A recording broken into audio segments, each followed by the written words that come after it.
Good evening, my army. Today I am called Krishna and I would like to talk on the topic integration. Integration is my favorite topic till now. Till now, meaning yes, it is my favorite topic and it would be my favorite topic. Okay, so integration, my army, we would work hard and it's an easy chapter and I like it's my favorite, so I like it and I think it would be very easy if you understand its concept. Okay, to know integration, we should know what are derivatives. Okay, then only we can understand the graphic representation of integration. Also, derivatives. Okay, so derivatives. Derivatives we see it's, the process is differentiation. Okay, so I was saying derivatives. So if you see in normal graphs when you make it, it's like this. Okay, and then derivatives are if there is a curve like this and two lines. Okay, if you can say it is there are two lines parallel to y-axis, and we can name these parallel to y-axis, and we can name this as x equal to a, x equal to b. These two lines are x equal to b, and let's imagine there is a curve.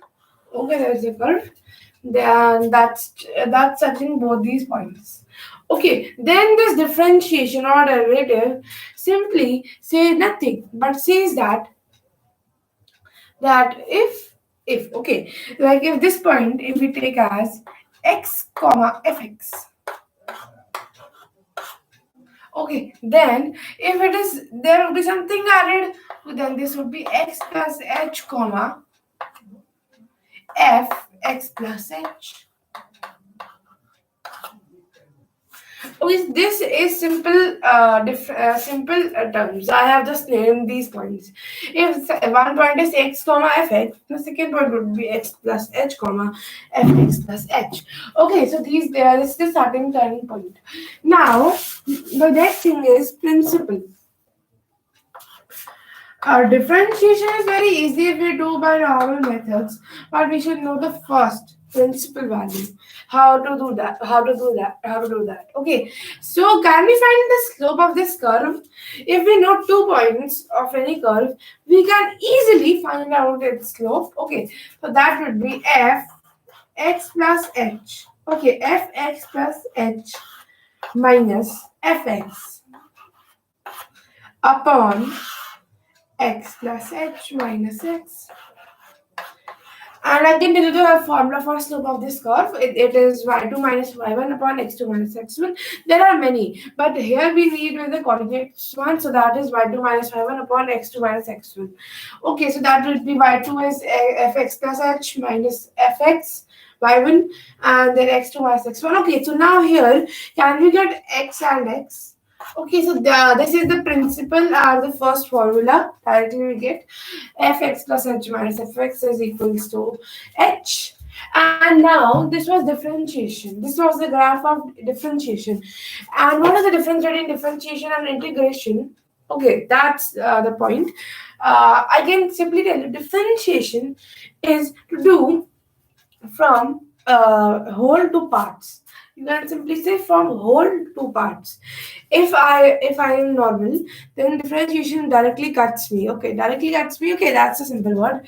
Directly cuts me. But in integration, what does it did? It does parts to whole. Integration is parts to whole, and differentiation is whole to parts. Oh, integration is just the opposite of what differentiation is.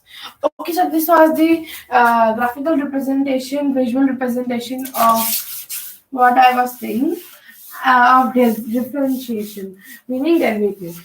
Now, I need one more thing. That one more thing I need is integration.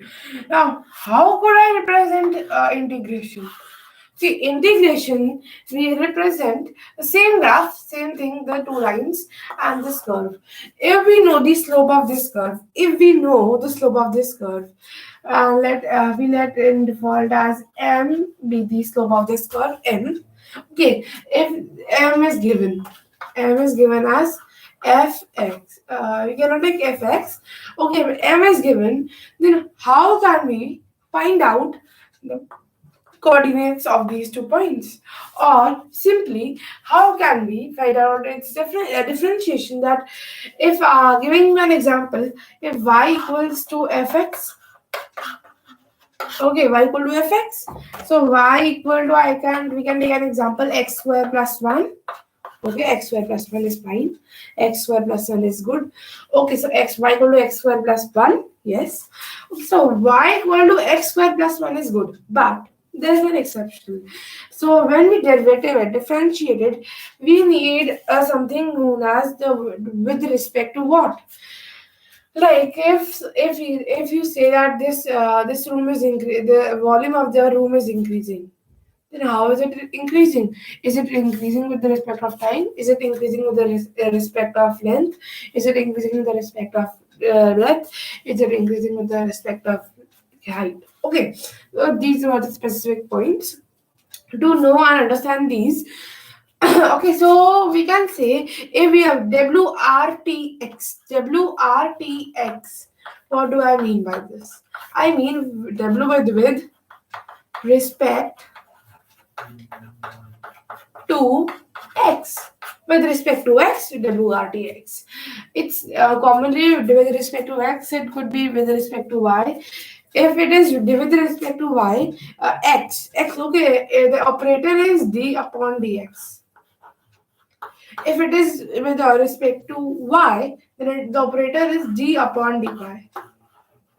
In differentiation, till now we are doing differentiation, so that after that we would learn that integration is antiderivative and how what integration does. But to know this integration concept, we should know what is differentiation. And okay, so d upon dy. So now we would differentiate with respect to x, d upon dx. So we get dy upon dx as what? It's dx square upon dx. Okay, so here, as we can see, the x is the only term, so we can directly cut it, and we get simply we get 2x. 2x. Okay, 2x. The differentiation of x1 is 2x plus 1. The differentiation of 1 is it is a constant, and therefore it is 0. 2x plus 0 is same as 2x. It's additional identity. Also, we get dy upon dx is equals to 2x. Okay, so now we reach that what is differentiation. Now, if you are now given with the term 2x, and you have to reach till x square plus 1, and this is the main concept that how would you reach till there. Okay, so what are you given with 2x, and you have to reach with x square plus 1. And we should remember the sign of integration. The sign of integration is like this. Okay, are you able to see it? Yes. Sign of integration is like this. And then the main basic concept comes is now integration to x. Now we could write to integration to x dx. If it is the same thing with respect to x, if it is with respect to y, then it would be dy. If it is with respect to z, then it would be dz. Okay, so integration to x dx. Okay, so now integration to x dx. What does it now mean here? Integration to x dx. Now, if you're going to integrate, and we need the value x square plus 1. Okay, if now integration retrieve this value? It's like a chemical or physical equation. In a chemical equation, we cannot retrieve that substance again. If you burn the paper, you cannot receive that paper again.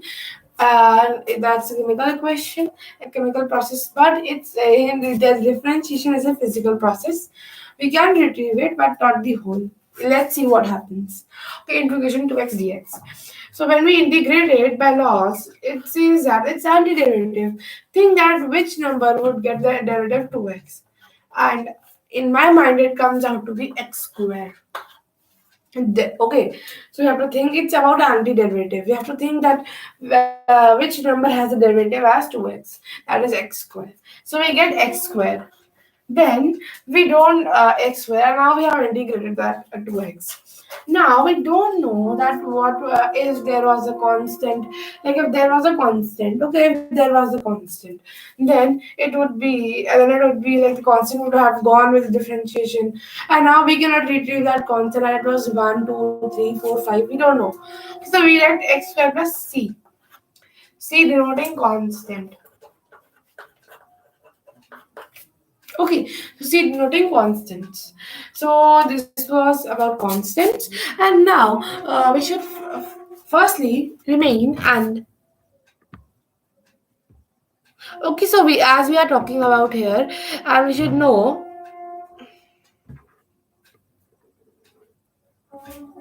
and we should know this constant. So as we are talking about constant, it would be denoted, and so we only can retrieve till here that it would be x square plus c. That equation would be x square plus c. We cannot retrieve till x square plus 1. That's integration, just doing the antiderivative, and so we say that integration is the antiderivative. Okay, so that's now integration and algebraically. Now we should show it graphically. Derivatives, as we know, is like this, and derivatives was like this, and okay, so this was the main graph.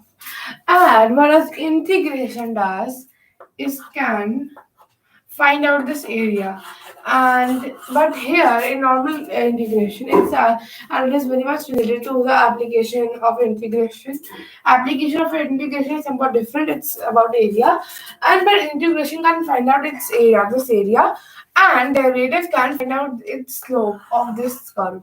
Okay, so this is the difference between integration and derivative. Okay, so this was a graphical representation, and now moving further. Now coming to exercise 7.1 and many. So if we are going to take any example, like integration x cube plus x square plus x plus 1, then the integration of this would be simply I can do integration we are doing, not differentiation is different.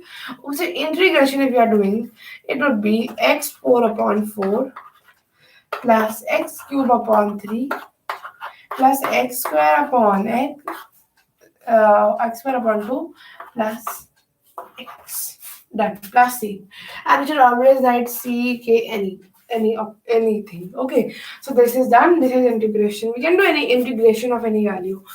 And in normal and basics, we should do all the integration of this and that. Okay, so this is the basic concept.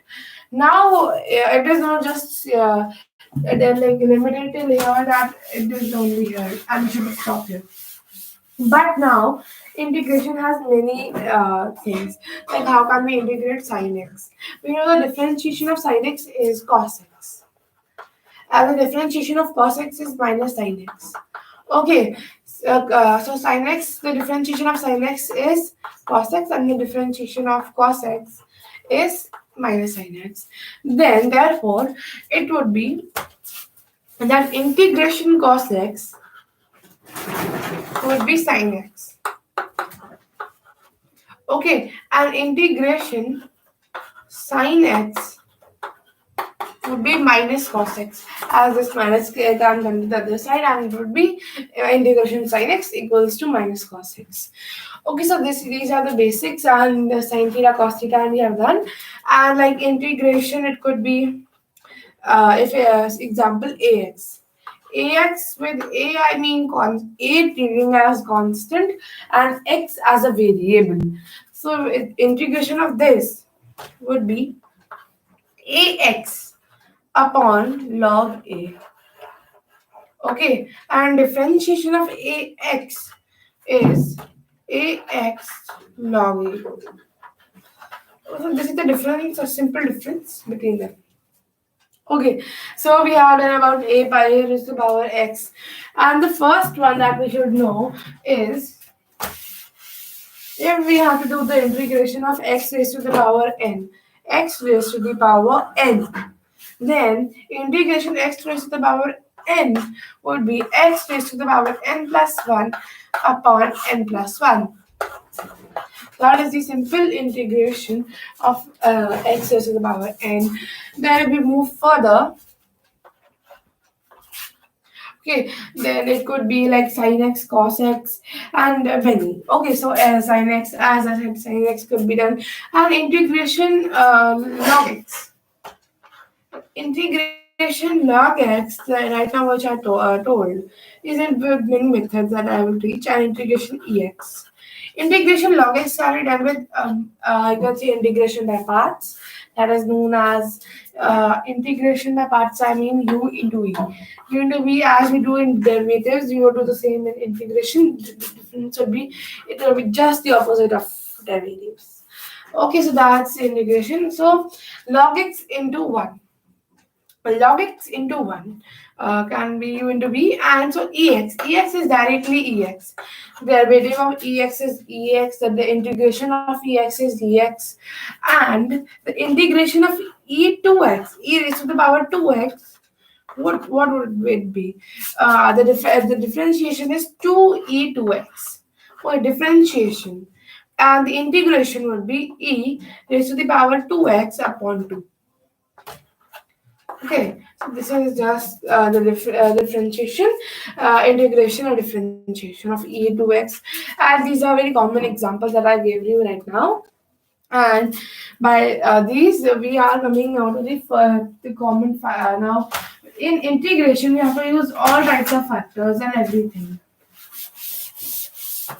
Okay, so we should use trigonometric formulas and everything. It can be used, like we should know in further. I should tell you sine inverse x plus cos inverse x is pi by 2. It is very important to note this, as two variables can be just denoted by a constant. Okay, in integration it can be used anywhere. Sine square x plus cos square x is always 1. Okay, sec square x minus tan square x is equals to 1. And then in last, okay, what I did was just simple. We can divide it by cos square x and sin square x. So we get 1. And the next one here it comes is, I guess I was saying sec square x and cosec square x done. So cosec square x minus cot square x would be given as 1. Okay, so these three formulas for squares. So these can be used in trigonometric equations. Okay, so I am talking right now. I am talking about only integration, not different integration. Different integration is a different topic. So these are some trigonometric formulas, about 3 ones. Because in integration, what the main focus would be, if we are not able to integrate, then we should convert all the variables into constants. If we, constants, because constants can be removed and we can easily integrate the constants. But it is somewhat difficult. But in variables, it could be some complications also. So we should convert all these variables into constants. And when we solve, also we get many examples. And so I was giving you these examples. Okay, Mayani, it is this much only for today, as we have started a new topic, that's integration. Integration is a very easy topic and my favorite one. And integration is easy if we understand its concept, and it's very different from differentiation, as we call it as anti-derivative, meaning it's just the opposite of derivatives, and therefore integration is somewhat different from derivatives. So we should know integration and we should study about integration. And by this, I end my class for today. Okay, so thank you.